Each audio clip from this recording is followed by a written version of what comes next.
প্রাক্তন মুখ্যমন্ত্রী মমতা বন্দ্যোপাধ্যায়ের বাড়ির সামনেই তৃণমূল বিধায়ক কুণাল ঘোষের ওপর ডিম হামলা।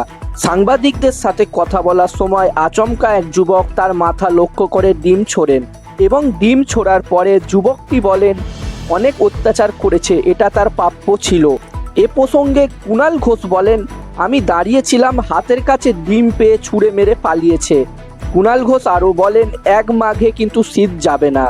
আমরা দেখেছি প্রথমে অভিষেক বন্দ্যোপাধ্যায়কে ডিম ছোড়া হয়েছিল সোনারপুরে, তারপর আমরা দেখেছি তৃণমূল বিধায়ক, তৃণমূল চেয়ারম্যান থেকে শুরু করে তৃণমূল কাউন্সিলরদের হাতের নাগালে যাকে পেয়েছেন ডিম নিয়ে তার দিকেই ছুটে যাচ্ছে উত্তেজিত জনতা।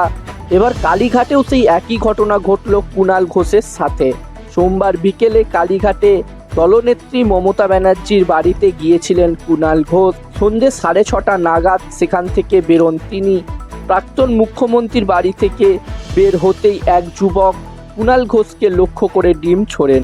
যদিও তিনি নিজেকে বাঁচানোর চেষ্টা করেছেন, তবে ডিমটি তার মাথায় এসে লাগে। জানা যায় অভিযুক্ত যুবকের নাম চন্দন এবং তিনি নিজেকে এলাকার বাসিন্দা বলেই দাবি করেছেন।